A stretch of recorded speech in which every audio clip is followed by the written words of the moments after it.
There's a Latin word that says, Naglatin pa. Vox Populi, Vox Dei. The voice of the people is the voice of God. Gago, ginagamit lang yan sa eleksyon.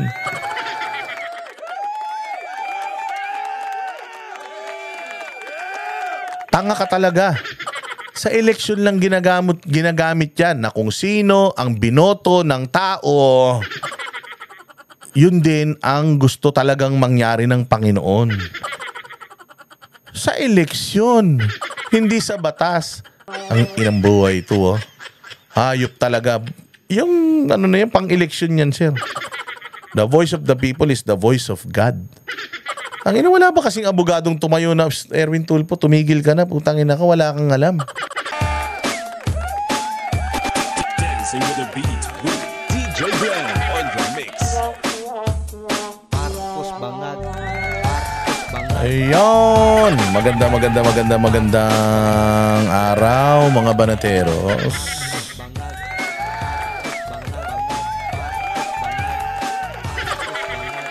Ayan, at ito na naman ang inyong pinakapaboritong fake news peddler sa balat ng YouTube, Boss D.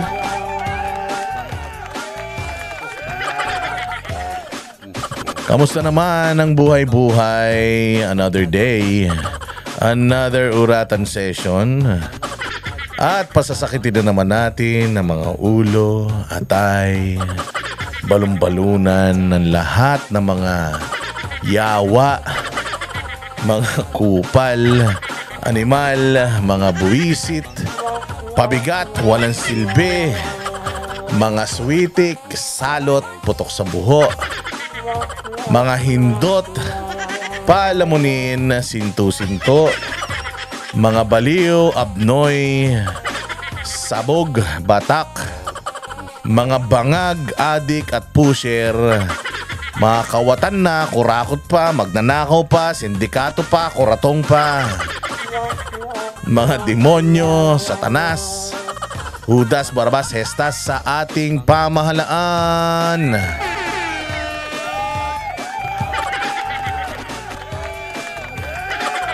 At tayo po ay muling nagbabalik sa ating palatuntunan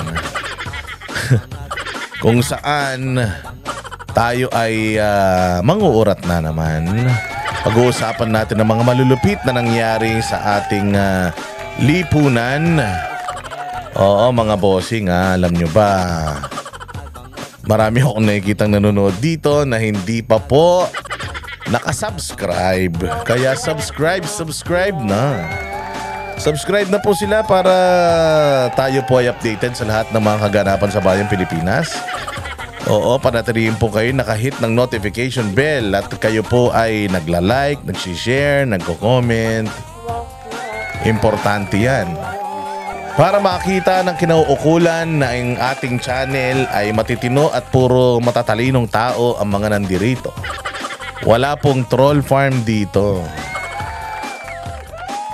Oo, at dito po sa ating palatuntunan, atin lamang pong binibigyan ng komento ang lahat ng mga katotohanan.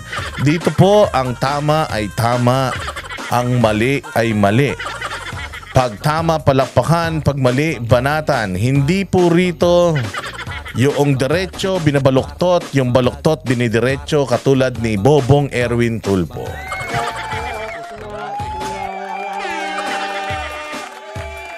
Oh, napanood nyo ba yung mga malulupit na bakbakan dyan sa Senado? Nako po.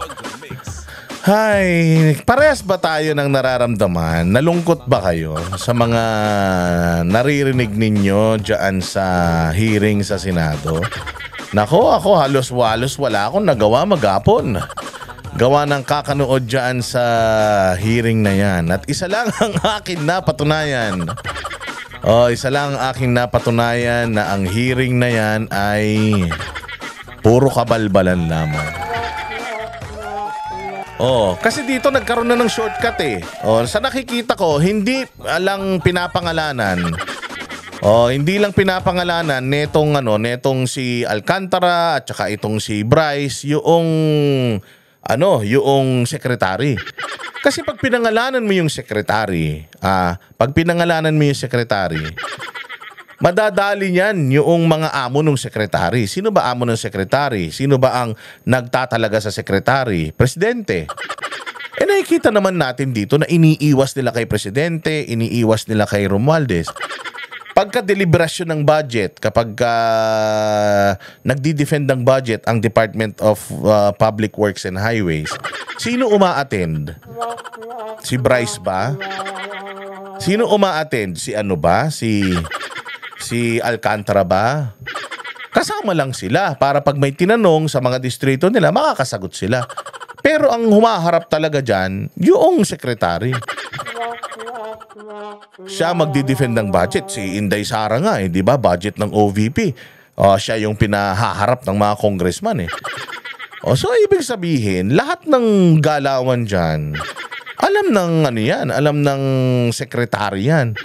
Kasi kung hindi alam ng secretary yan, kung blinded ang secretary niyan, kada merong budget hearing, kakabahan yung mga gumagawa ng kabulastugan sa ilalim niya. Bakit? Kasi baka mahuli sila, hindi nila kasabwat yung secretary 'Di ba? Kasi kung kasabwat mo yung secretary, madi-defend nyo yung mga budget nyo. Tama ba? Kaya hindi ako naniniwala, hindi sangkot ang sekretary dyan. Hindi lang nila sinasangkot yung sekretary, gawa ng yung secretary directly reporting to the Malacanang. Okay, sige, napunta na tayo ngayon sa congressman. Si Zaldico. Yung kanilang pinapangalanan. Wala nang ibang congressman si Zaldico lang. So si Zaldico yung pinapangalanan nila. Hinanap natin yung amo ni Alcantara. Hinanap natin yung amo ni Bryce. Hinanap natin yung amo ni Diskaya, ni Wawaw. Ngayon napunta na tayo sa amo ni Alcantara. Sino yan? Si Zaldico. Hindi ba natin nahanapin kung sino yung amo ni Zaldico? Pwede bang mas malakas si Zaldico kaysa sa Speaker of the House? Pwede bang mas malakas si Zaldico kaysa sa Presidente? 'Di ba?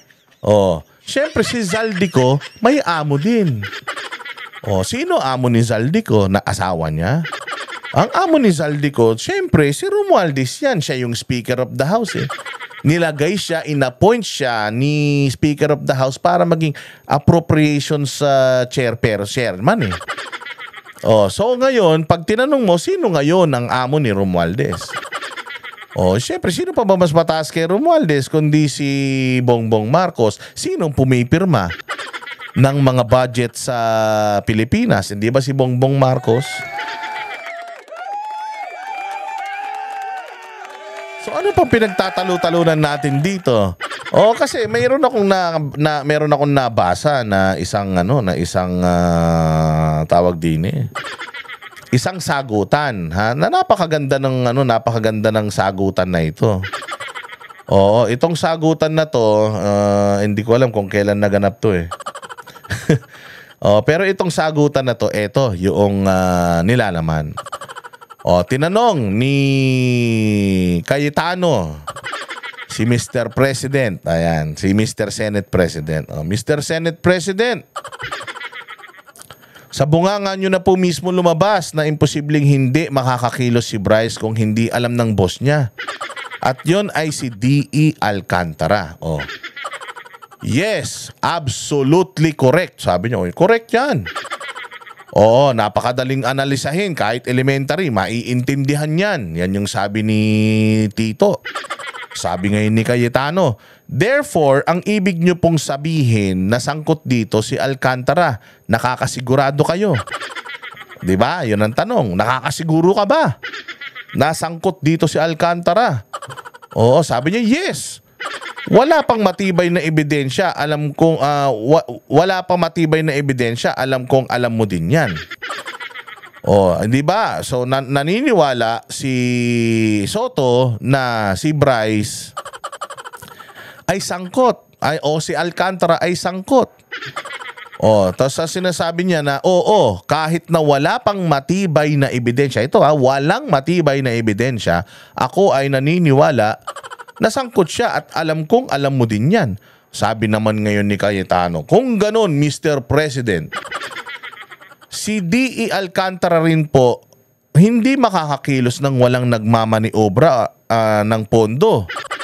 Nang wala siyang boss na mas mataas, which is Zaldico. Tama? Di ba? So, Alcantara, Zaldico na kagad. Wala nang si Bunuan. Okay lang yun. Si Zaldico. Sabi naman ngayon ni Soto, yes, but we need more evidence para madiin ng husto. Para walang lusot, para sa tingin ko, patungo sa kanya ang lahat ng ebidensya. Pero sa tingin ko, sabi niya. Sabi niya, naniniwala siya na si Alcantara may boss. Sino yung boss ni Alcantara? Si Zaldico. Sabi niya, pero kailangan pa natin ng maraming ebidensya para madiin siya ng husto, para walang lusot. Pero sa tingin ko, patungo sa kanya ang lahat ng ebidensya. So wala pang ebidensya kay Zaldico, sa tingin pa lang niya patungo doon. Ito, tinan mo dito kasi sa Pilipinas, we are following the trail of evidence, 'di ba? Dapat ganoon pag nag-iimbestiga ka. Ebidensya, susundan mo kung saan pumupunta yung ebidensya. Dito hindi. Alam mo na kung saan pupunta yung ebidensya. Saan ka naman makakita na nag-iimbestiga, alam na kagad kung saan papunta. Assumption na 'yun. 'Di ba? Halimbawa, nakita mo to. Ito. Saan papunta tong ebidensya na to? Yun yung susundan mo. Pero ito, ang sinasabi ni Tito Soto dito, ito yung ebidensya, umaandar pa lang yung ebidensya, alam niya na kung saan papunta. May na mag-iimbestiga ba na ganyan? Di ba ganyan si Boyeng Rimulya mag-imbestiga? Di ba? Maghahanap siya ng ebidensya. Meron na siya kagad suspect. Tapos, maghahanap siya ng ebidensya para idiin yung suspect na yun. Hindi dapat ganun mag-imbestiga. Kapag ikaw ay nag-imbestiga. Nagulat ka, no? Pag ikaw ay nag-imbestiga, kailangan yung pinakadulong ebidensya, yun ang susundan mo. Susundan mo hanggang sa, ikaw pala. Pagbukas mo ng pinto, di ba? Uy, putragis ka, ikaw pala. Ikaw pala may kasalanan. Ganun, hindi eh. Dito shortcut na nila eh. Parang papunta rito, hindi. Kailangan natin dalhin dito. So ang tanong, may ebidensya na ba kay Zaldico? Sabi niya, wala pa pero mukhang dun papunta. Wow. So sige, okay. Kung dun papunta ebidensya, sabi ni Cayetano, ibig sabihin, Mr. President, hindi rin makakakilos si Zaldico kung walang mas malaking tao sa likod niya na siyang may kakayanang mag-approve ng mga budget at nagpapalakas ng loob niya. Ayun, ngayon. Siyempre, Zaldico ka na papunta na kay Zaldico ngayon, sabi ni Tito Soto, well, that's still a question mark. Don't drop names without proper evidence. Dapat alam mo yan dahil isa kang mambabatas. Anak ng tinapay, noong si Diskaya, meron na kayo kagad, kahit wala pa naman kayo ebidensya, dinidiin nyo na kagad. Nung nalaman nyo yung boss ni Diskaya, dinidiin nyo na kagad. Nung nalaman nyo yung boss ni Alcantara, na si Zaldico, wala pang ebidensya, dinidiin nyo na kagad. Nung aalamin natin, yung amo ni Zaldico na mas mataas sa kanya, sino pa bang mas mataas sa kanya? Si Romualdez ang mas mataas sa kanya. Ngayon, sasabihin nyo, teka, wag muna. Wag kayong basta-basta nagpapangalan ng wala tayong ebidensya. Ha? Ayun pala, ha? Hindi tayo magpapangalan ng walang ebidensya. Pinapangalanan na nga lahat ng walang ebidensya. Pinangalanan si Jinggoy, walang ebidensya. Lahat puro kwento lang. Wala pang mga dokumento na magpapatunay. Pinangalanan si Villanueva nang hindi rin naman siya yung nakatransaksyon. Yung pera, ibinigay sa ibang tao. Kay Jinggoy, ganun din. Hindi rin naman direktang ibinigay yung pera kay Jinggoy. Kay Bong Revilla, parang ganun din. Hindi rin naman direktang ibinigay yung pera. So, lahat ng nangyayari na to, kung walang kahit CCTV footage, kahit walang mga dokumento, receiving copy, na nireceive nila yung mga kayamanan na yan, hindi ba walang ebidensya? Hindi ba hearsay yan?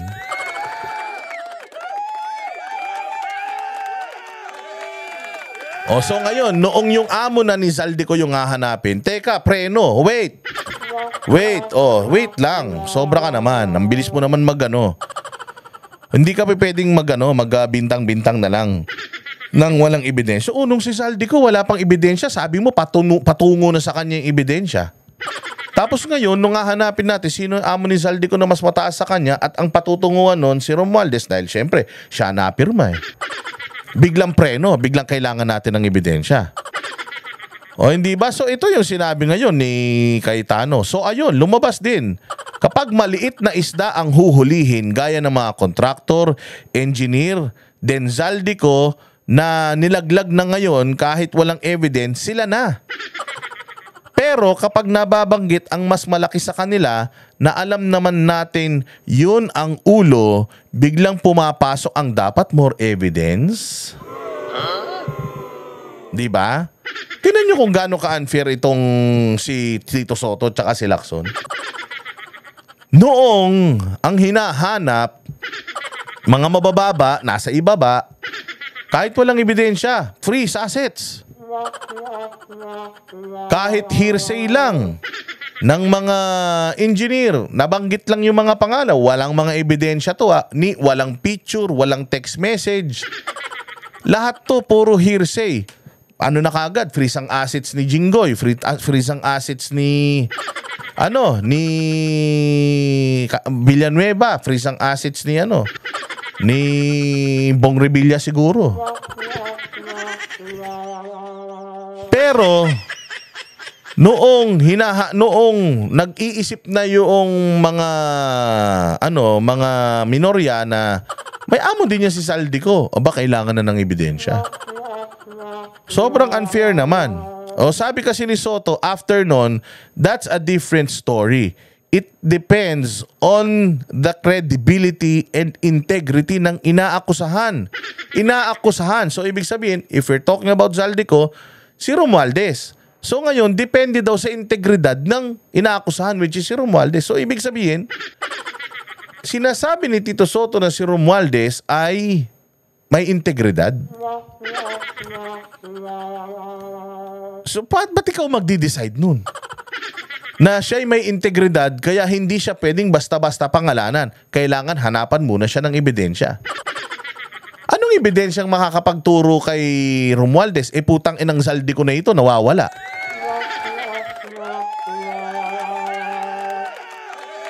Diba? Ngayon, ito sabi ni Cayetano, so you're telling me now, Mr. President, na mataas ang kredibilidad nung nasa likod ni ko? Wag na tayong maglokohan si Romualdez. Pag siya ang sangkot, preno na. Dapat hanggang Zaldico lang muna, ganon? So kaya nga, nananawagan ngayon tayo dito kay Zaldico. Na Zaldico, gusto nilang huminto sa'yo. And the reason why pinatakas kanila, tinan mo ito palagay ko ang nangyari dyan eh. Pre, tumakas ka muna. Basta takas ka muna. Takas ka, tapos linisin namin dito. Pucha, ito naman tatanga-tanga si Zaldico. Tumakas naman. Shung, lipad siya. May sakit sa puso kunyari. Ngayon, hindi alam. May balibalita nasa France, may balibalita nasa Singapore. Pero umiskierda siya. At sinabi niya na sasagutin ko lahat ng yan sa tamang forum. Tragis yan. Sasagutin lahat ng yan sa tamang forum. Tinan nyo, karma. Ginawa niya yan kay Tebes eh. Di ba yun din sabi ni Tebes, sasagutin ko sa tamang forum. Pinauwi si Tebes. Ganon din siya, sasagutin din daw niya sa tamang forum. So eto ngayon ang problema. Kaya pinaalis nila si Zaldico. Akala ni Zaldico, ito tingin ko lang, alam ko mali ito. Hindi to totoo, pero gumagawa lang ako ng istorya. Gumagawa lang ako ng senaryo. Sa kasiyahan nyo lang lahat. Pinaalis nila itong si Zaldico. ang dahilan nila niyan, alis ka muna tas ayusin namin para hindi ka na madamay, kami nang bahala rito. Si Zaldico naman, gunggong din, umalis. Yung pala, kaya nila pinaalis, putang ina, ilalaglag nila. Ngayon, nilaglag na nila. Zaldico, puro ganun na. Anak ng tinapay, eto na. Hindi na makauwi yung tao. Putang ina nyo. Paano ako uuwi ngayon dyan? Hinahanap ako ng mga Pilipino, gusto akong katayin. Putya na, budol ka, Zaldico. Pinaalis ka nila para makaiwas ka, pero putang ina dito, nilaglag ka nila. Tapos ang masaklap ngayon, huminto na sa'yo. Dahil hindi ka nila makausap sa Senado. Hindi ka nila matawag sa mga investigasyon kasi nga wala ka. Oh, patay ka ngayon dyan, Zaldico. So, the buck is on you. Huminto na sa'yo yung tren. Dapat maraming istasyon yun. Putsang ina, hininto na nila sa'yo. Dahil gunggong ka, nagpabudol ka sa kanila, tumakbo ka para makaiwas, yung pala ilalaglag ka nila. Kaya kung ako sa'yo, sir, walang ibang makakapag-salba sa sarili mo. Mas bababa ang liability mo pagka yung amo mo, sinabi mo. Hindi kami naniniwala, Zaldico, na sa liit ng ulo mo na yan, tanga ka eh. Hindi kami naniniwala sa liit ng ulo mo yan, naisip mo lahat tong skandalo na ito. Naniniwala ako na may mas magagaling sa'yo na nag-utos sa'yo. Kaya ka lang nilagay dyan para merong muka yung mga trabaho nila. Kasi sa mga hearing ng appropriations, hindi ikaw ang nagpipreside. Ang nagpipreside si Kimbo. So ibig sabihin, wala ka talagang alam. Negosyante ka lang na naging congressman pero wala ka talagang alam. O ngayon, may nag-uutos sa'yo, inuutos mo lang din. Alam natin na hindi ikaw talaga yan. Meron kang amo. Yung amo mo, ilaglag mo na. Dahil kung napaalis ka nila at ikaw ay nilaglag nila dito, maniwala kahit nasang lupalop ka ng mundo sa laki ng perang pinag-uusapan dito. Nakita mo galit ng taong bayan nung linggo? Sa sobrang galit ng taong bayan at sa laki ng perang pinag-uusapan dito, putyang ina, sa liit mong tao, ang dali mong isilid sa sako. Napakadali. Oh, kaya kung ako sa'yo, sir, magsalita ka na. Kasi kung hindi ka magsasalita, naku, wala na. Your time is ticking. Oh, gumawa ka na ngayon, kung nakikinig ka man ngayon, gumawa ka na ng sinumpaan mong salaysay at ilaglag mo na din kung sino talaga yung nagpapatakbo sa'yo. We believe hindi ikaw ang pinaka-guilty dito. Baka nga ikaw pa yung least guilty. Kung meron kang mas mataas na amo, kailangan sabihin mo na para mawala na sa'yo. Kasi yun ang sinasabi dito ni Tito Soto eh. Masyadong malinis ang reputasyon ni Romualdez. Malinis ang reputasyon ni Romualdez. Paano naging malinis? Siya ang pinuno ng house. Siya ang nagtalaga kay Zaldico. Tapos si Zaldico gumawa ng kabalbalan. So, kanino yung responsibilidad nun? Di ba dapat doon sa Speaker of the House?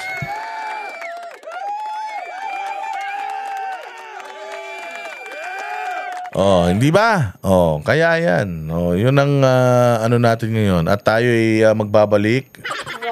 Hindi pa pala tayo nagtatapik. Paumpisang pa lang yan. Salbo pa lang yan. Diyos ko po, kalahating oras na. Pakadaldal mo talaga, Boss Dada. Oh, pero sige, pag-usapan naman natin itong mga nangyari kanina. Siguro naman naintindihan nyo na yung gist nung sinasabi natin, di ba? Na itong si Lacson at saka itong si Tito Soto, mukhang pero malamang hindi totoo yan. Kasi ako lang naman nagsabi, wala naman akong kwenta talaga. Tsaka sinungaling ako, hindi ako dapat na iniintindi. Oh, so talagang inagaw nila yan kay Marcoleta, ang Blue Ribbon Committee, para alam nila kasi magaling si fortune teller si Tito Soto, sabi niya yung mga ebidensya papunta daw kay Zaldico, alam daw niya yun. Kaya nga ako naniniwala na yung hearing, alam nila kung si Marcoleta ang leader, papunta talaga yan doon sa totoong mga kasalanan. Sino? Alam natin papunta kay Zaldico yan eh. O, kasi sinabi na ni Inday Sara yan eh. Yung budget, 2 tao lang. 2 tao ang nag-a-approve. Sino? Si Zaldico at saka si Romualdez. Sabi ko dapat ipatawag si Inday Sara dito sa Senado eh. Kasi siya ang unang nag-expose dito sa DepEd, nangungumisyon daw yan si Zaldico at saka yan si Romualdez eh. O siya nagsabi nun, may statement siyang ganun, dapat imbestigahan nyo rito, ba't hindi nyo iniimbita? Kaya ayan, ito may iba pang issue. Dito naman tayo sa ibang issue mga bossing. Matindi kasi ang bakbakan kanina ni Lacson, ni Robin Padilla, mabakbakan ni Erwin Tulpuntanga. So ito, ipakita natin itong isang balitang ito at reaksyonan natin. Ito ang napakagaling na sinabi ni Tulpo. Sige, pakinggan natin to. Hindi ko alam kung nakikinig ho tayong lahat, yung sigaw ng taong bayan na libo-libo sa People Power Monument sa Luneta. Hindi lang po ang pagnanakaw, they were also shouting, ibalik yung pera nila. Balik daw yung pera. People are shouting, ibalik yung pera. Hindi lang ibalik yung pera, Erwin. People are also shouting, Marcos resign. They are also shouting Marcos resign. They are also shouting ikulong lahat ng mga sangkot. Hindi lang ibalik yung pera. Kasi what's the point? Okay, ibabalik yung pera tapos ano yung bati-bati na? Hindi yung ganon. Ibalik yung pera tapos ipakulong. Yung mga may kasalanan. Kulang. Sige. Ano pa? And I believe the Secretary of Justice heard that. And I believe Malacanang heard that. You believe the Secretary of Justice heard that. Lahat kami narinig yon. Ganito kasi Erwin Tulfo, putang ina ka, tanga ka eh.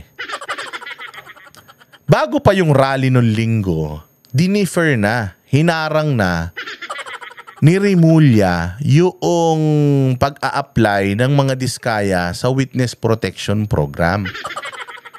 Kasi dinagdagan niya yung rule. Sabi niya, magsoli muna sila. Magsoli muna sila ng mga ninakaw nila bago sila ma-approve. Ang punto rito, wala yun sa batas. Ang sabi ng batas, tanggapin mo yung kanilang aplikasyon, pakinggan mo yung kanilang testimonya, tapos from their testimony at kanilang pakikipag-cooperate sa pamahalaan, tingnan natin kung karapat-dapat ba sila sa Witness Protection Program. Yeah? Kung sakali mang matanggap sila, pwede nating i-require yung pagsusoli nila ng mga ninakaw nila. Pero kailangan identified ano ba yung mga isosoli nila. Kailangan kapag magsusoli ka ng mga ninakaw mo sa bayan, well accounted for. Pwede bang halimbawa ako, alam mo naman, kriminal yung mga diskaya na yan. Meron silang 500 billion. Halimbawa, isinoli nila 1 billion lang. Isinoli ko na po. Itong 1 billion. Pwede na ba ako? Sa Witness Protection Program, hindi ba? Siyempre ikaw, hindi ka pwede. Bakit? Kailangan isoli mo lahat. Yan na nga po lahat. Maniniwala ka ba sa kanila? Siyempre may pag-aaral yan na masusi. Aalamin ng isang forensic auditor kung ano talaga yung mga ari-arian nila na dapat kunin ng gobyerno. Hindi ka pwede mag-rely lang sa isang witness na sige, susoli ko, eto na naniniwala ka na, yun na yun lahat. Paano kung kulang pala yun, di ba? Kaya ngayon yung sinasabi dito ni Marcoleta, wala yan sa batas. Ang nasa batas, tatanggapin natin siya, pag-aaralan natin, tatanggapin mo muna. Tapos pag-aaralan natin, and then saka na natin ilalagay yung mga requirement na kailangan pa nila to stay.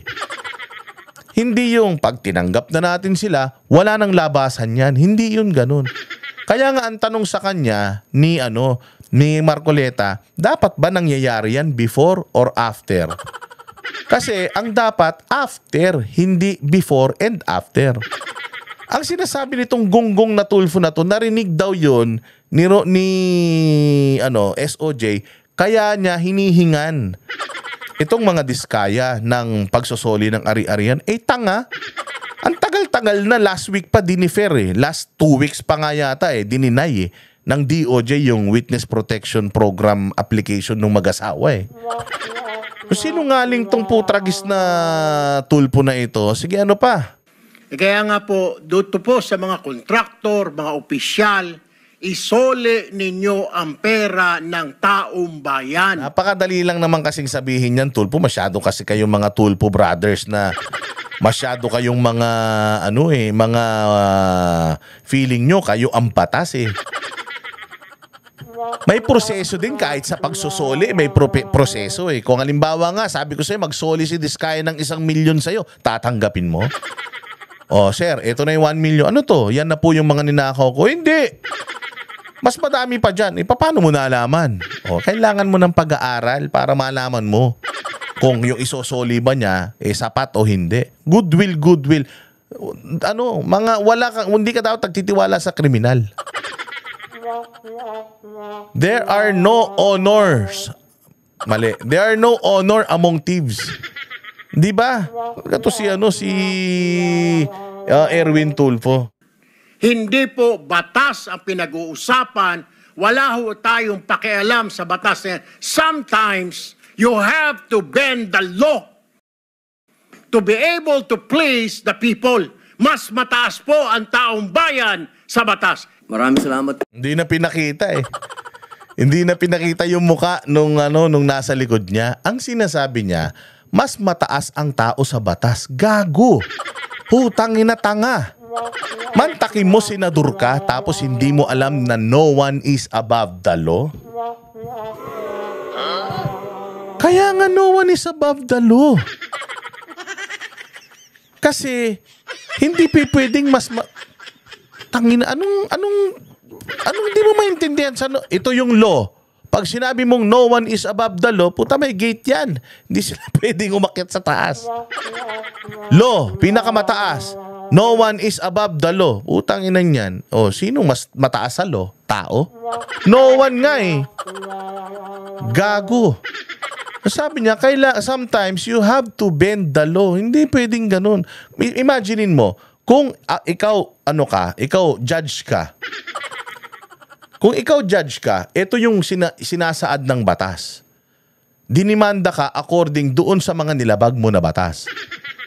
Kahit na malinaw yung mga paglabag mo sa batas, sasabihin ng judge na minsan, kailangan nating baluktutin ang batas. Di ba yun? Halimbawa, sinabi ng lahat ng mga tao sa paligid mo, manananggal yan. Aswang yan. Lahat. Siyempre, kumalat yung chismis. Aswang yan. Isang buong barangay, tinawag kang aswang. Tas sabi nung barangay na yon, sunugin. Wala nang batas? Susunugin natin yung aswang kahit na walang prueba na aswang yan. Dahil lang mas marami yung nagsasabi na aswang siya, tapos ang gusto ng mga tao sunugin, susunugin natin? Hindi ba? Hindi pagsunod sa batas yun. Kaya nga tayo, sabi ko nga sa inyo, di ba, ang sa atin, ang nagdi-divide or nagbibigay sa atin ng sibilisasyon. Yung boundary ng pagiging hayop at tao. Sa hayop, walang batas. Sa aso, walang batas. Sa gubat, walang batas. Kaya nga kaya nga malaki ang ang agwat natin sa mga sa Sahara sa Africa. Yung si Tarzan, Di naman tayo si Tarzan. Si Tarzan, hindi nakakaintindi ng batas yun. O, kaya ang kausap niya, puro mga unggoy. Tayo, meron tayong batas. Kaya nga nilagay yung batas na yan in place to separate us from chaos. Para maiwasan yung gulo. Kasi nung panahon, noong sinasabi nilang Wild Wild West, walang batas nun. Ang batas nun, pagka nag-away kayong dalawa, sinong mabuhay sa inyo, yun ang tama. Hindi ba? Kung sino mabuhay sa inyo yun ang tama, di ba yung magtatalikod kayong ganon, tapos aatras, 5 hakbang. Pag 5 hakbang, biglang draw, magbabari lang kayong dalawa. Kung masasintado yung isa sa'yo, patay ka. Yun ang batas noon. Gusto niyo ba ganon tayo ngayon? Ewan ko dito kay ewan ko dito kay Erwin Tulfo. Ang masaklap nito mga bossing, si Erwin Tulfo, pinanindigan niya pa.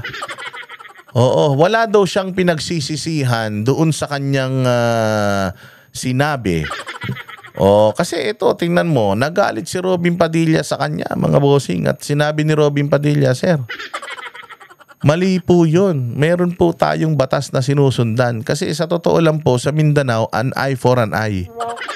Gusto nga nating matigil yun. Yung pagka pumatay ka, ang batas is pumatay ka rin doon sa kabilang pamilya. Wala nang katapusan yung pagpatay kapag gaganyan. Tapos sasabihin mo na, na para lang yung kapritsyo ng tao ay mabigyan natin ng ligaya, baluktutin natin yung batas. Malabo, sir. Una sa lahat, pagka meron kang batas na gustong baguhin, meron kang batas na gustong ayusin, inaamin po yan. Bilang isang senador, trabaho mo yan, tanga. Hindi mo trabaho na baluktutin yung batas. Trabaho mo, kung may mali sa batas, i-amend yung batas. Besides, kaya nga kayo nag-i-investigate ngayon in aid of legislation. Kung may mga legislations na in place at may butas, kailangan yung punan yun. Gagawa kayo ng mga batas. Hindi po yan ina-adjust basta-basta. Diyos ko po, ito ang pinakamalnakakalungkot sa lahat na yung gumagawa ng batas, lumalabag sa batas. Diyos ko po, ito ang kompletong sagutan nila sa plenaryo. Nice. Maraming salamat po, Ginoong Pangulo at sa ating pinunong mayorya. Ginoong Tagapangulo, mga kasamahan, nais ko lamang pong magpahayag ng saloobin hinggil po sa ilang mga pahayag sa pagdinig ng Blue Ribbon Committee kaninang umaga. Nalubhang nakakabahala po. Na tila nagpaparating na maari nating isang tabi ang umiiral na batas upang magbigay daan sa ikasisiya ng taong bayan. Bagamat lubos ko pong nauunawaan ang pangingibabaw ng kalooban ng taong bayan, meron po tayong mga demokratikong mekanismo upang isakatuparan ito. Isipin natin ang posibleng maging epekto nito sa ating mga komunidad, lalo na po sa mga lugar na matagal na pong pinagsisikapan itaguyod ang kapayapaan at kaayusan. Halimbawa na lang po sa Mindanao, patuloy po tayo na nagpapaalala sa ating mga kababayan doon na sumunod sa batas, na ang batas ay para sa lahat. Ang batas ay hindi hadlang sa kalayaan. Ito ang saligan ng isang sibilisado at maayos na lipunan. Yon ang magandang sinabi ni Robin. Yung mga batas natin separates us from being civilized and uncivilized. Sino yung uncivilized? Ang uncivilized po, yung halimbawa, yung mga African bushman na they're willing to eat yung mga hindi nila katribo. Let's say for example, nung caveman na lang, halimbawa, kaming pamilyang nakatira dito sa kuweba. Kapag ka hindi nila kakilala yun, hindi nila kapamilya yun, pwede nilang kainin yun. Pag nakita nila, kahit mukhang tao naman, sino ka? Kakainin kita!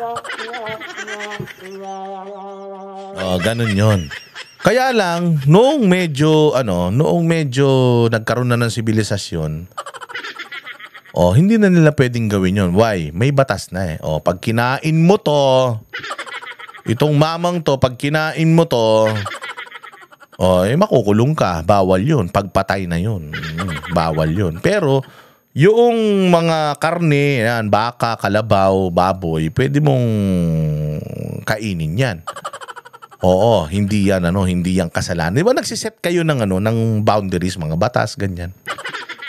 Pero hindi mo pwedeng pag may nakita kang baboy, kakainin mo na lang agad. Tatanungin mo muna sino may-ari niyan. Kung wala may-ari niyan, nandoon yan sa wala siyang pagkakakilanlan, walang tatak, ibig sabihin pwede mo kainin yan. Pero pag kinain mo yung may tatak na baboy sa kapitbahay mo yun, na kasalanan yun, makukulong ka.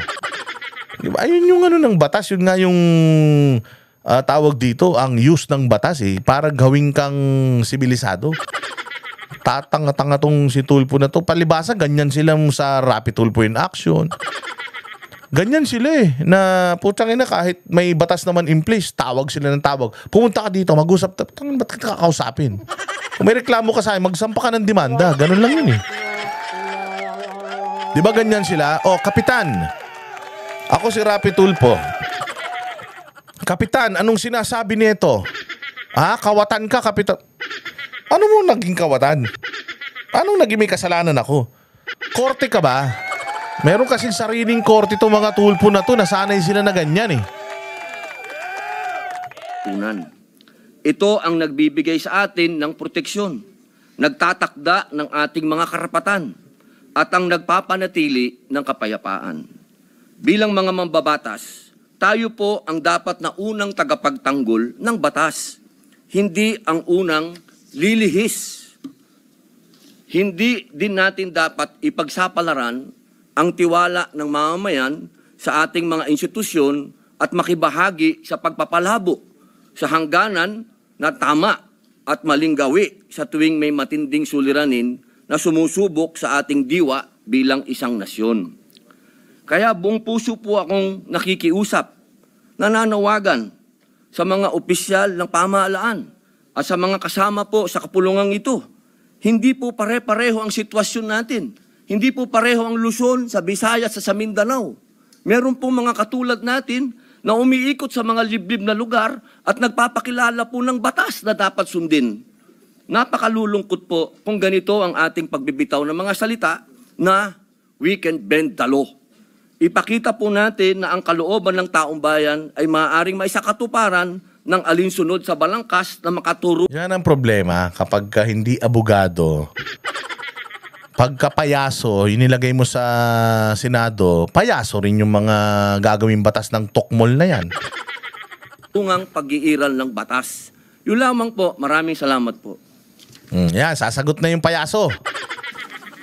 Thank you, Senator Padilla. Senator Erwin Tulfo is recognized. Mr. President, the distinguished colleagues, just want to make a point of manifestation.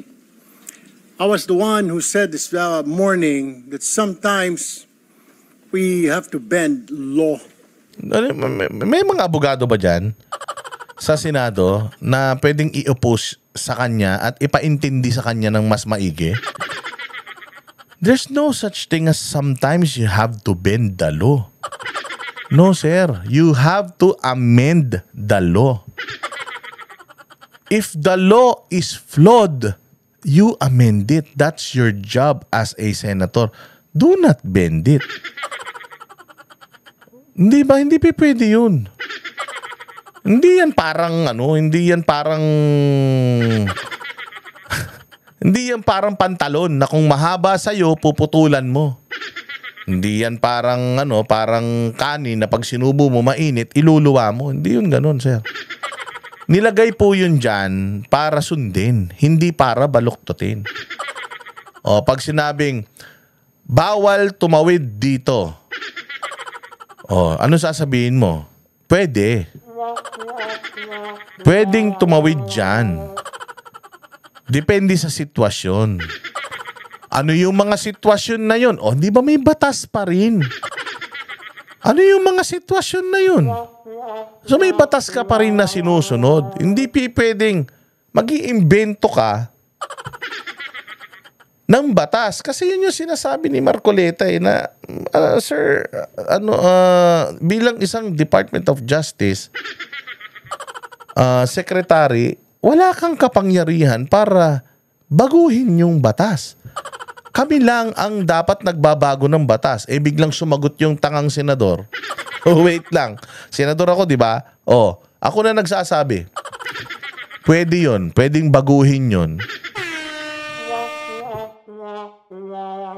Tragis yan. Sabi ko nga, pag yung dalawang tanga nagsama, ang kalalabasan yan, tanga pa rin. Dalawang tanga yan eh. Kaya nga napakaswerte natin nanalo si Marcoleta kasi libreng libreng edukasyon na to para sa mga tatanga-tangan senador para matuto sa batas. We don't have to. We don't have to. Yun naman pala Sometimes we have to bend the law. We don't have to, ha? You have to bend the law but you don't have to. Ano ba talaga? Tangina kasi pa English ka pa The point is, there's a Latin word that says, naglatin pa. Vox Populi, Vox Dei. The voice of the people is the voice of God. Gago, ginagamit lang yan sa eleksyon.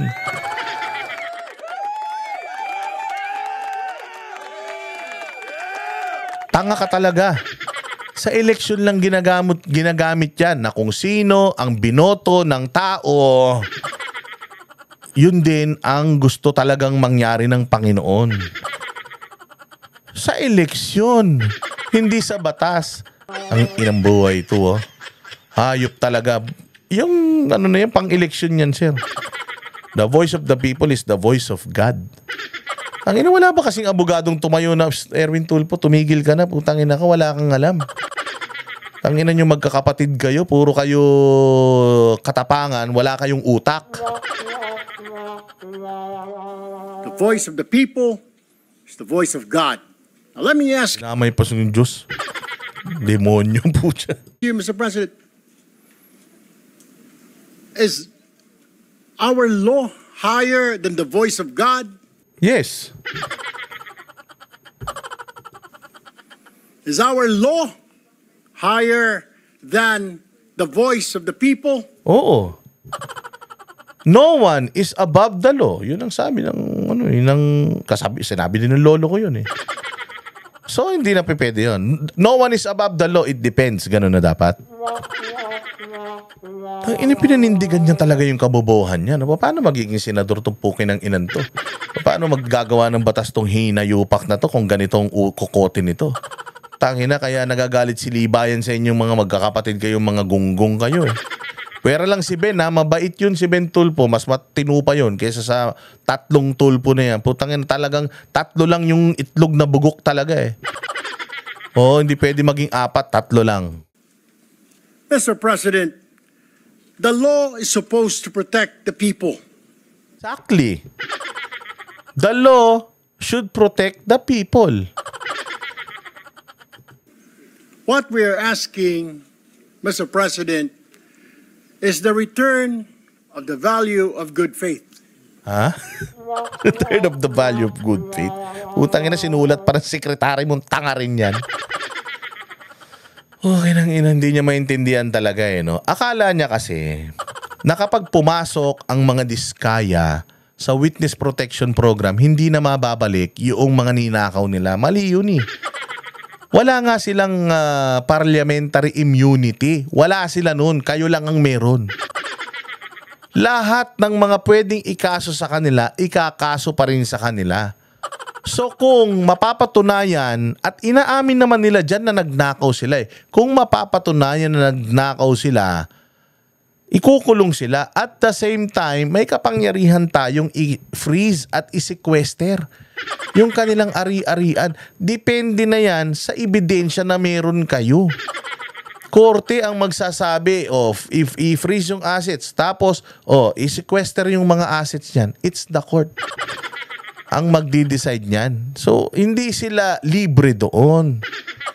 So, yung pagpasok nila sa witness protection program ng mga diskaya, gusto nila na maging safe sila kasi ilalabas nila lahat ng mga kasabwat nila. Bakit pinipigilan nyo? Tangina niyan. I understand, Mr. President, what the gentleman from Pampanga this morning was saying, that it is not a requisite to return the money na kinuha po ng mga Naiintindihan mo pala eh. Kung naiintindihan mo, bakit mo binabali? kontraktor, ng mga kumita po sa flood control project, Mr. President. Tama po yun, hindi po. At meron pong prosesong sinusunod tayo na kailangan sundin. Pag gumulong na yung batas, hayaan ng korte ang magsabi. Oh, yun naman pala eh. Ganun talaga, sir. Ganun talaga. So kung halimbawa ako, parang sinasabi mo, papasok ako sa isang witness protection program, tas hihingan ako ng bayad ng DOJ, magbabayad ako? Wala nakalagay dun, walang entrance fee. Ang pagpasok sa witness protection program, you just have to promise that you will say the truth and nothing but the truth. So help you God. Yun lang ang kailangan dun eh. Nakalagay naman yun. Hindi naman daw sinabi na witness protection program. O sige, sa isang kondisyon. Ano yun? Magsasabi ka ng totoo? Opo. Magbayad ka muna. Anak ng putya. Ano yan? Entrance sa concert? Kaya mo muna magbayad bago ka makanood ng concert?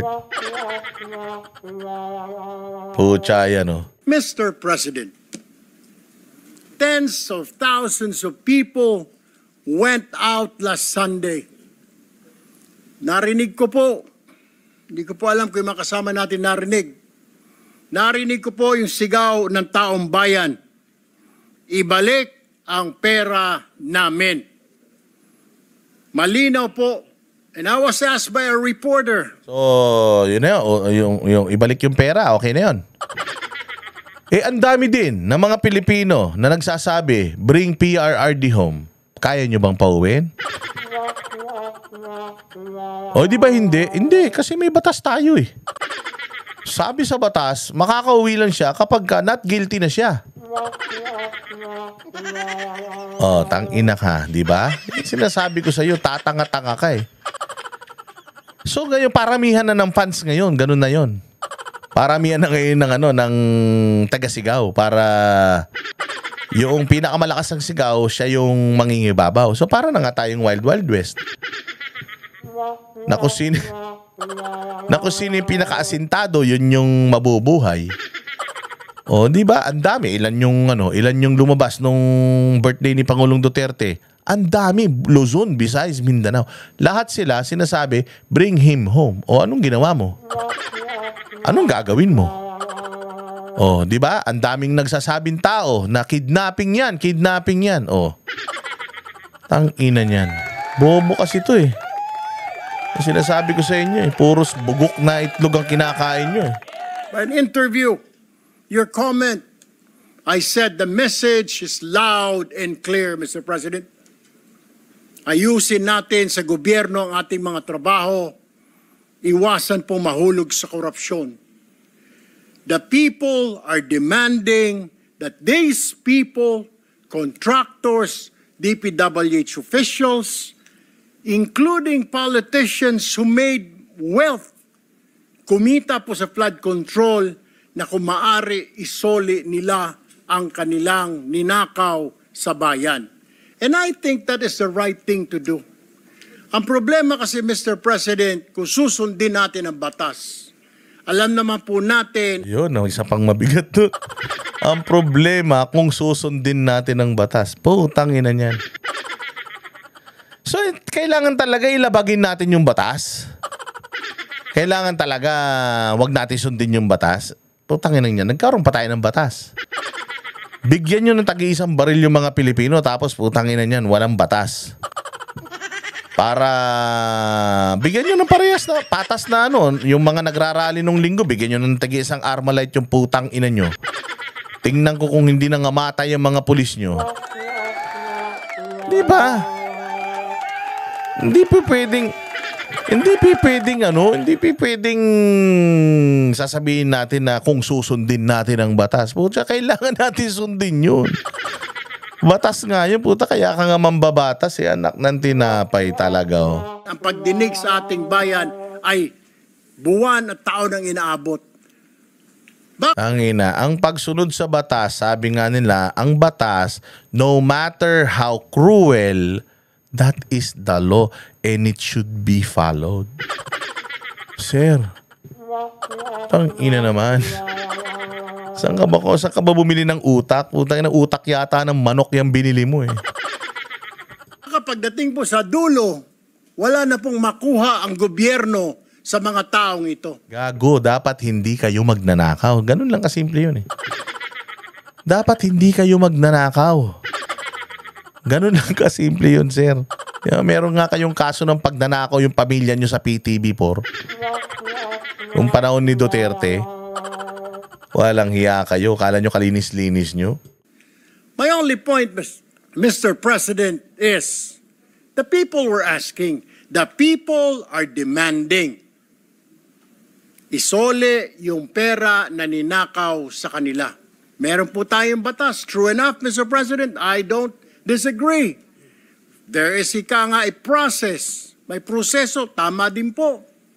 Paano naman po yung sigaw ng taong bayan? How can we pacify the clamor, the anger? Gago, how can you pacify? Tangin na pag-resign ninyo si Marcos. Yun ang sinisigaw ng tao eh. BBM resign.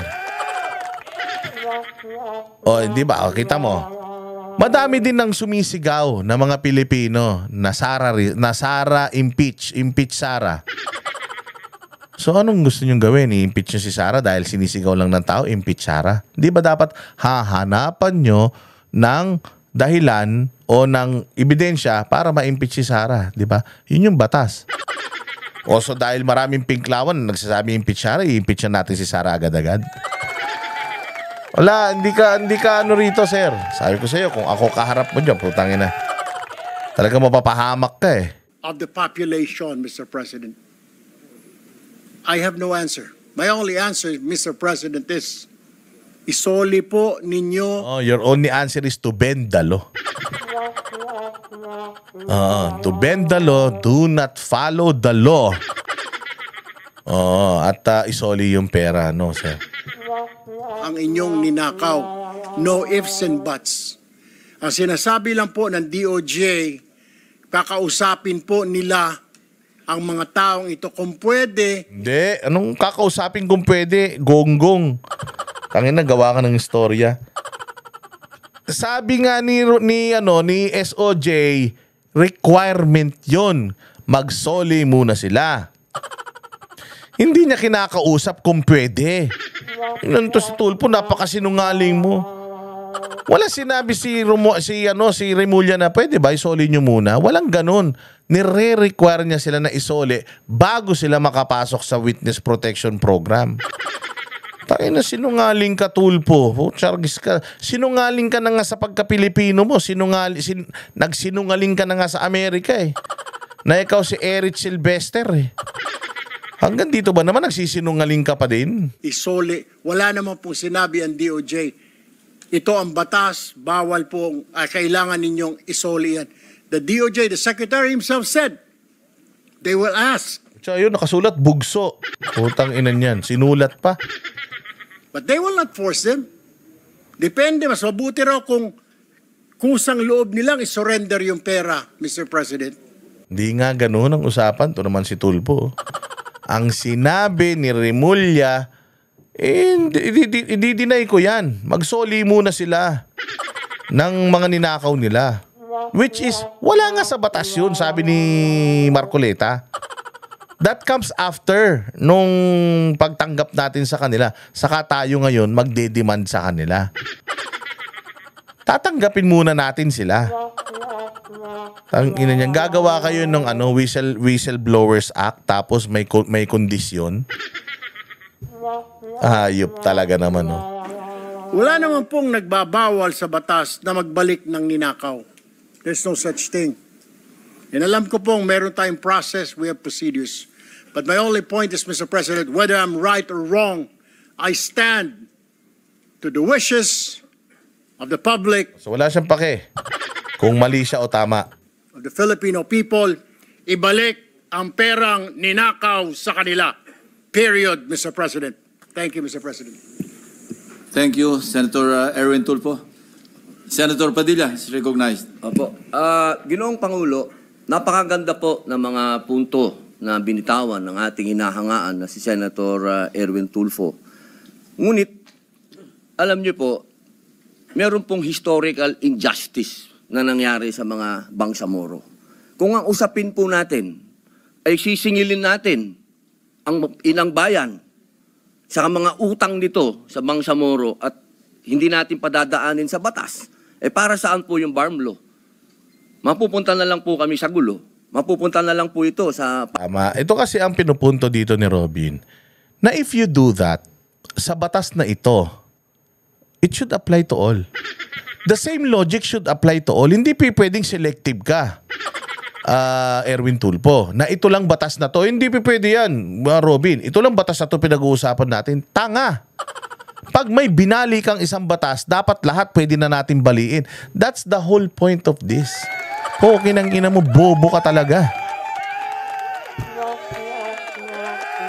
Inutil ka eh.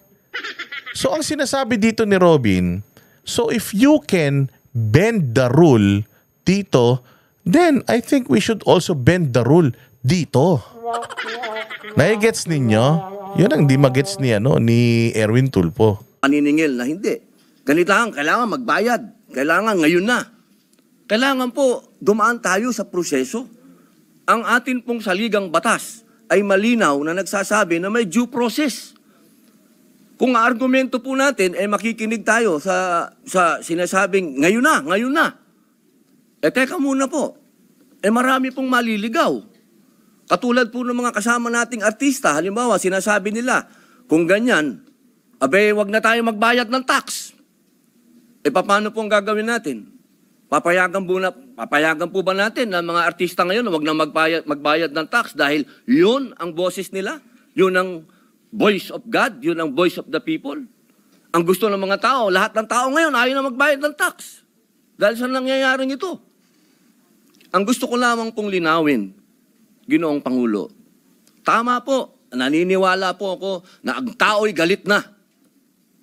Dapat lang po silang magalit. Marami nang talagang ghost project. Ang dami na pong nangyayaring ito. Pero sana po,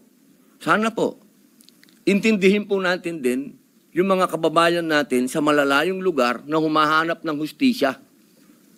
Madami pong mga kababayan natin, katulad ng mga katutubo, na humihingi din po ng hustisya yan. Pero dinadaan po natin sa batas ang pagnanakaw sa kanilang mga lupain. Ang pagnanakaw sa mga mineral resources nila. Pero lagi natin sinasabi, may batas tayong dapat sundin. Paano kung isang araw gusto din nilang ng anarchy? Gusto din nilang magkagulo? Gusto din nilang lumusob sa Malacanang, pumunta ng Mindiola? Yun po yung mga bagay po na dapat po natin ding isipin. Tama. Atinan mo. Sabi ni Claire Castro, tsaka ni Bongbong, okay lang na mag-rally kayo. Okay lang na mag-rally kayo kasi kailangan nyong magpahayag ng mga saloobin nyo. Pero hindi kayo pwedeng lumabag sa batas. Kapag labag na sa batas yung ginagawa nyo, ikukulong kayo. Tama? Pero ang dami nila. Ang dami nilang naninira, ang dami nilang nambabato. So, voice of the people is voice of God. So, kung ginagawa ng mga tao yun nambabato sila nung linggo, ang dami nung nambabato na yun, so ibig sabihin gusto ng Diyos na mambato sila, ganon?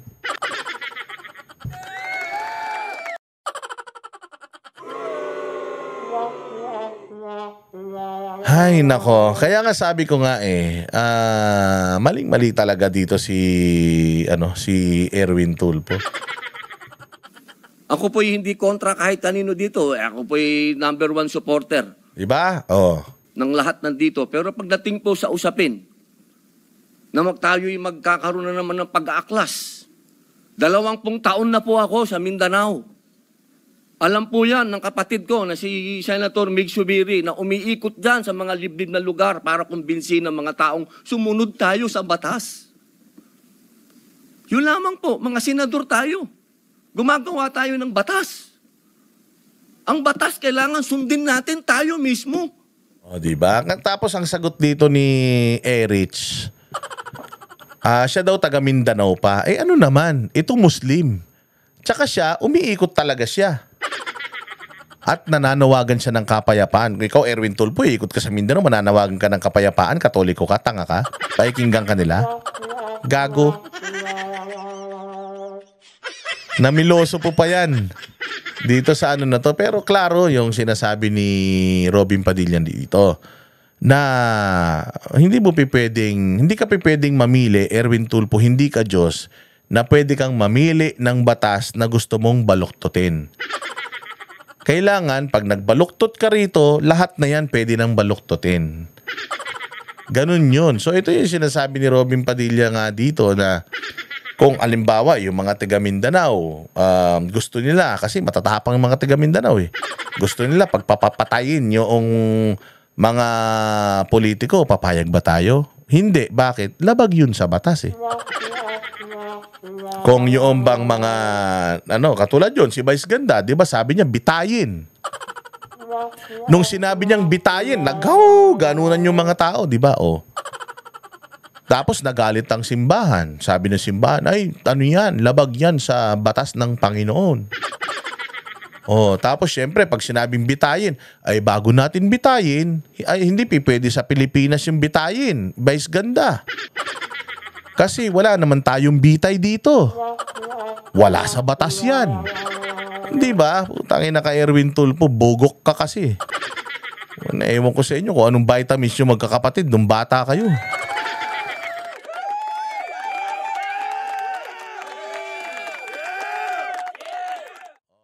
Di ba? Sabi ko sa inyo ito, pakinggan naman natin yung mainit na sagutan ni Marcoleta at saka nito ni Pampilo Lacson, kasi ito matindi rin to. Ito naman ang istorya nito, ganito naman.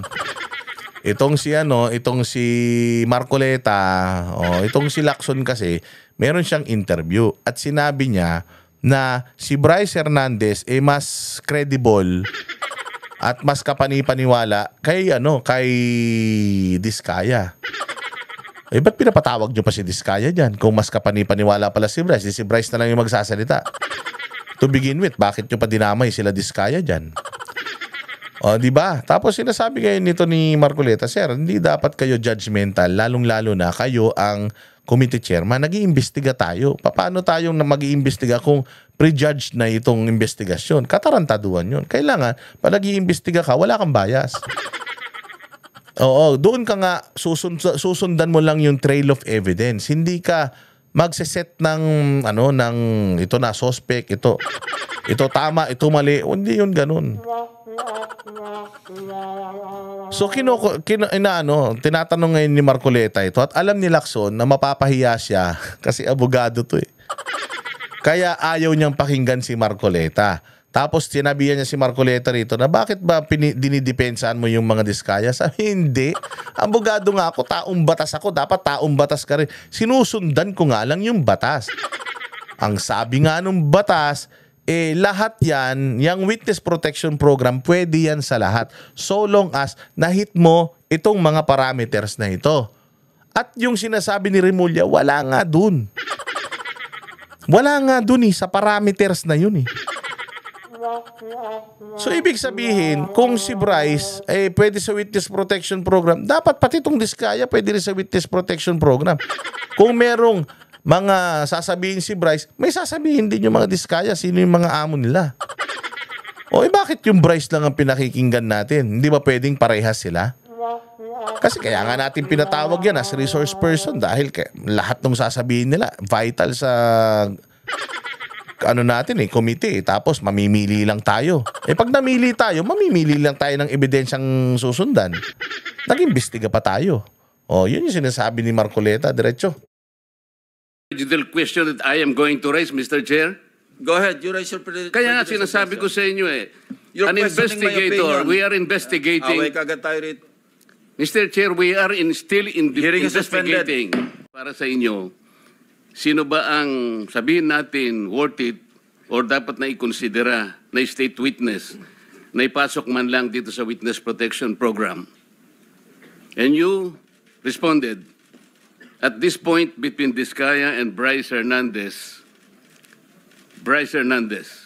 Mr. Chair, question is, does the chairman has the prerogative or the right to make judgment? No. Yun naman pala Bakit you're making your judgment? That's my perspective, no? That's my personal opinion outside of the hearing. Hindi pwede sir magbigay ka ng personal opinion. Ikaw nga ang committee chairman. Kung gusto mo palang bigay ng opinion, huwag ka na maging committee chairman. Ibigay mo na yun sa iba. Gusto mo palang makapagpamedya at magpa-interview at magsabi ng saloobin mo. Bakit nandiyan ka? Dapat pag nandiyan ka, patas ka. Pakikinggan mo lahat. Ganun. Or outside of this hall. So don't question my opinion. That I is am my not questioning opinion. your opinion, Mr. Chair, but you are the Let's not chairman quarrel of this here. committee. Anyway, let's proceed with the You are not testimony of interested in the prejudicial question that I am going to raise, Mr. Chair? Go ahead, you raise your Kaya nga sinasabi ko sa inyo You're an questioning my investigator, opinion. we are investigating. Away kagad tayo rito. Mr. Chair, we are still Hearing is suspended. investigating. Tingnan nyo. You cannot stand the heat. Get out of the kitchen. Hindi na sayang ang boto natin dito kay Marcoleta. Hindi na sayang. Oo. Kasi nakikita nyo naman, pinahihirapan niya yung mga gunggong sa Senado. Ang tatagal na nito.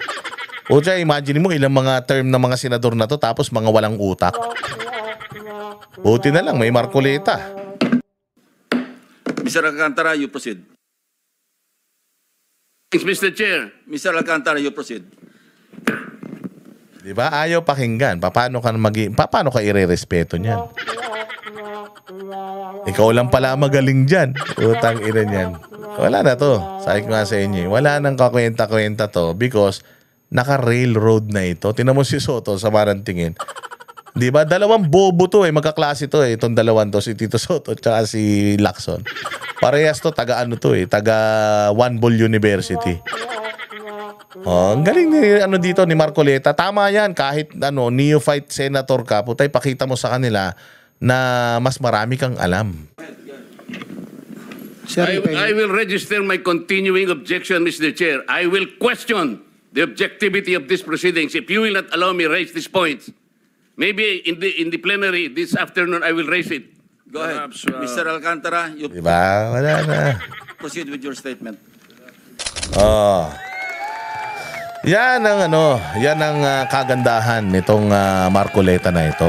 Oo, kaya nga sabi ko kahit papaano hindi na sayang ang boto natin. And tama yan, wag niyong palagpasin tong mga hinayupak na to. Alam naman natin na yan Siyempre ililigtas nila yung yung boss nila. Sino ba boss ng mga gunggong na yan? Boss niyan si Bongbong. Tumakbo yan sa sa partido ni Bongbong 'Di ba? Ticket ni Bongbong yan So syempre, as much as possible, iiwas nila yan na mapunta kay Bongbong. Kaya sabi ko nga sa inyo, tingnan mo, na-freeze na nila yung assets ni tawag dyan, na-refreeze na nila yung assets ni Jinggoy, ni Villanueva. Tingnan mo. Hearsay pa lang yung mga hearsay pa lang na kakasuhan na daw sila dahil sa hearsay Wala pang talagang hard evidence na makakapagpaturo sa kanila pero press release na sila. Kakasuhan na daw, freeze na yung mga assets. Pero walang ebidensya to Ang statement noong mga whistleblower, nasanay talaga tayo na gano'n pag sinabi nung whistleblower ko naniniwala na tayo kagad Balang araw, dadanasin nyo rin yan. Tingnan nyo. Balang araw, dadanasin nyo rin yung mga pinaggagawa ninyo. At ano ang karma pag dumapo yan? Pucha, hindi nyo talaga yan magugustuhan. Anyways. Hanggang dito na lang ang ating kwentuhan. Maraming salamat sa inyong pagpatnubay. Muli po, lahat po ng aking opinion dito ay walang katotohanan. Lahat po ng aking sinabi rito ay gawa-gawa ko lamang. Kaya hindi nyo ko dapat kino-quote. Maraming salamat po. Magkita-kita po tayo muli sa susunod na vlog. Kami ang boses ng masa, hindi natatakot. Katotohanan lang, di kami nalulunod. Walang bahid ng sismis, lahat ay totoo. Kahit sino ka pa, pag mali ka babanatan ka. Walang pinipili kulay, wala kaming kinikilingan. Basta para sa bayan, kami lalaban. Pagdama palakpakan, pag mali banatan. Di matitinag, di matatakot, para sa bayan tuloy ang sigaw. Sa harap ng kamera, walang halong takot. Mga baluktot, lahat kayo'y tutumba. Ang hustisya at